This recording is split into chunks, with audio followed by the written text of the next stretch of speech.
అందరు పోయి మాకు అన్యాయం జరిగింది, మల్రెడ్డి రంగారెడ్డి వీళ్ళందరూ పోయి మాకు అన్యాయం జరిగింది, మంత్రి పదవి కావాలంటే మల్లికార్జున గారు ఒక మాట అన్నాడు, అధిష్టానం దృష్టికి తీసుకెళ్తా. పాపం ఆయన అధిష్టానం అన్న సంగతి కూడా మర్చిపోయిండు, తెలియదన్న సంగతి విషయం కూడా తెలియకుండా పోయింది. ఆయన్నే అధిష్టానం ఆయన మర్చిపోయి పాపం ఏమంటుండే అంటే నేను అధిష్టానం దృష్టికి తీసుకెళ్తాను. ఇది సోయి, కాంగ్రెస్ పార్టీకి ఉన్నటువంటి సోయి. నువ్వే అధిష్టానం అంటే ఆయనే అధిష్టానము అనే సంగతి మర్చిపోయిందంటే మీరంతా బానిసల కింద బతుకుతూ ఉన్నారు, మళ్ళా గాంధీ ఫ్యామిలీ కిందనే బతుకుతూ ఉన్నారు. మీరు ఇంకోని అనేటువంటి నైతిక హక్కు ఎక్కడదా మీకు?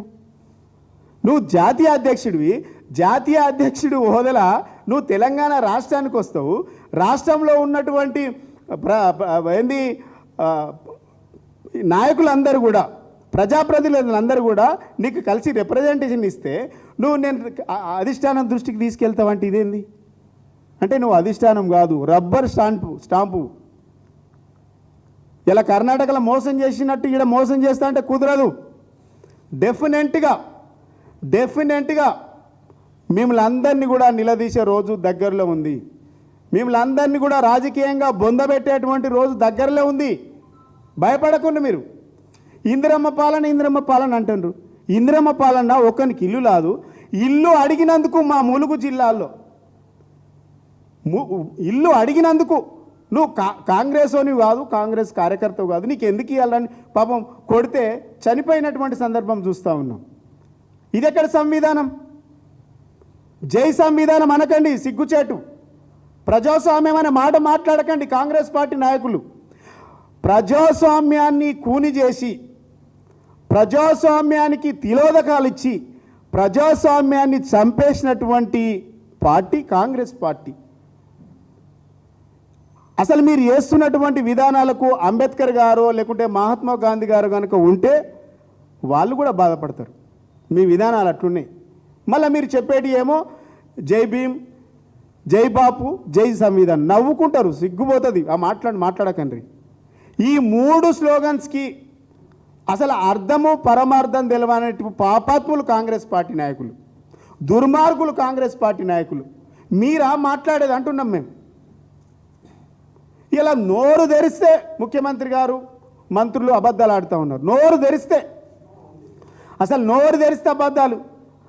50,000 ఉద్యోగాలు ఇచ్చినా, 60,000 ఉద్యోగాలు ఇచ్చినా అసలు నోటిఫికేషన్లో వద్దంటుండ్రు అనేసి ఇలా కాంగ్రెస్ పార్టీలు అబద్ధం ఆడుతూ ఉన్నారు. అసలు అంటే నాకేమనిపిస్తుంది అంటే ఆ గోబెలాంటోడు బతుకుంటే కాంగ్రెస్ పార్టీలను చూసి, ముఖ్యమంత్రిని చూసి ఆయన ఆత్మహత్య చేసుకుంటాడు.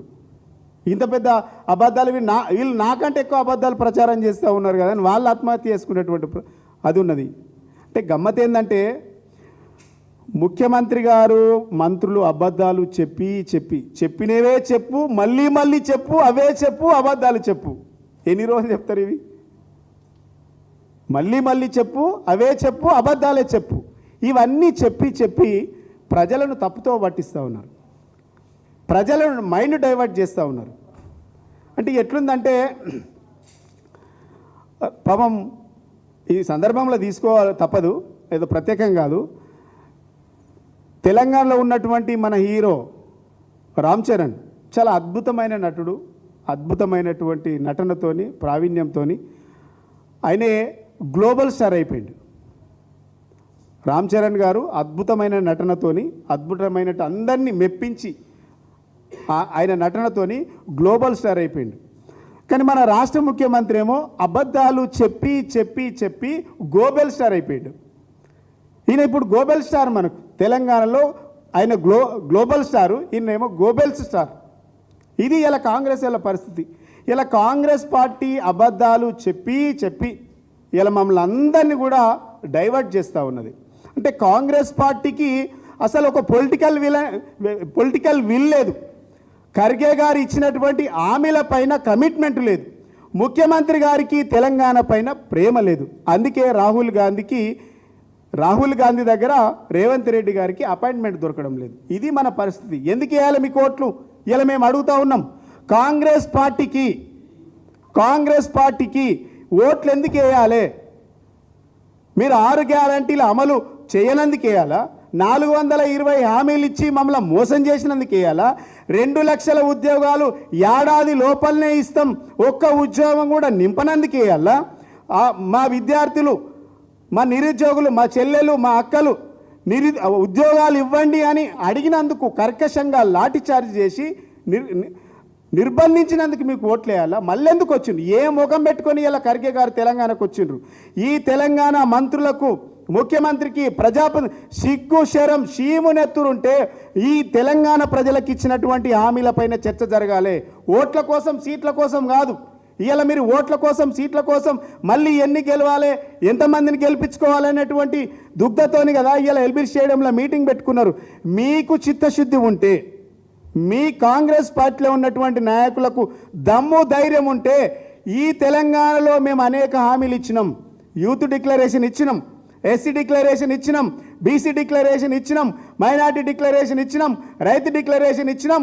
ఈ డిక్లరేషన్లన్నీ కూడా కాంగ్రెస్ పార్టీ ఇచ్చినటువంటి డిక్లరేషన్స్ అన్నీ కూడా డెత్ డిక్లరేషన్స్ అయినాయి. మమ్మల్ని ప్రజలు తిరస్కరిస్తూ ఉన్నారు. వీటిపైన చర్చ జరుపుదామనేసి ఖర్గే గారికి వినతి పత్రం ఇచ్చండి. వాటి మీద సమీక్ష చేయండి, వాటి మీద మీరు మీటింగ్లు పెట్టుకోండి, వాటి మీద ఇన్ఫర్మేషన్ తీసుకోవాలి తప్ప వివి కాకుండా ఓట్ల కోసం, సీట్ల కోసం మళ్ళీ పంచాయతీ ఎన్నికల్లో ఎట్లయినా సరే గెలవాలనుకుంటే డెఫినెట్గా నిరుద్యోగుల తరపున ఇలా నిరుద్యోగులకు ఇలా నిండముంచింది కాంగ్రెస్ పార్టీ. వాళ్ళని వాడుకొని వదిలేసింది కాంగ్రెస్ పార్టీ. వాళ్ళ పక్షాన ఎక్కడైతే పోగొట్టుకున్నారో అక్కడే వాళ్ళకు మేము అండగా నిలబడతాం, వాళ్ళకు ధైర్యంగా నిలబడతాం, వాళ్ళకు ధైర్యం చెప్తాం, వాళ్ళకు మనోధైర్యాన్ని ఇస్తాం. బీఆర్ఎస్ పార్టీ తరపున నిరుద్యోగులకు మేము సంపూర్ణమైనటువంటి మద్దతు ఉంటామని చెప్పినాం, భవిష్యత్తులో కూడా ఉంటాం. వీళ్ళు దోకా బ్యాచ్ కాంగ్రెస్. ఎప్పుడు కూడా కాంగ్రెస్ పార్టీని నమ్మకండి. ఎన్నికలు ఎప్పుడు వచ్చినా సరే, ఎన్నిక ఏదైనా సరే, స్థానిక సంస్థలైనా, ఉప ఎన్నిక అయినా, పంచాయతీ ఎన్నికలైనా సరే, మీరు కాళ్ళకు బల్బం కట్టుకొని ఆనాడు ఎట్లయితే తిరిగి బీఆర్ఎస్ పార్టీని ఓడించిండ్రో, మేము ఓడించినా కూడా బాధపడట్లేదు. కానీ మీరు మళ్ళీ వాళ్ళను ఓడించడానికి నిరుద్యోగుల జేఎస్ అంతా కూడా కమిట్మెంట్తోని మీరందరూ ఒకే వేదిక మీదకి వచ్చి వాళ్ళను ఓడించడానికి మీరు సిద్ధంగా ఉండాలి. మల్లికార్జున ఖర్గేకు, ఎన్నికల ఖర్గేకు ఈ ఓటమితోనే ఇలా నిరుద్యోగుల చేసి బుద్ధి చెప్పాలనేసి కూడా నిరుద్యోగుల తరపున నేను మాట్లాడుతూ ఉన్నా.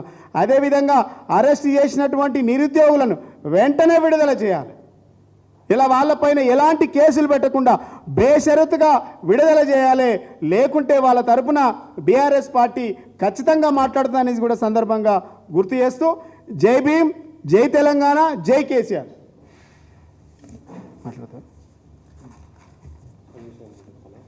చెప్తే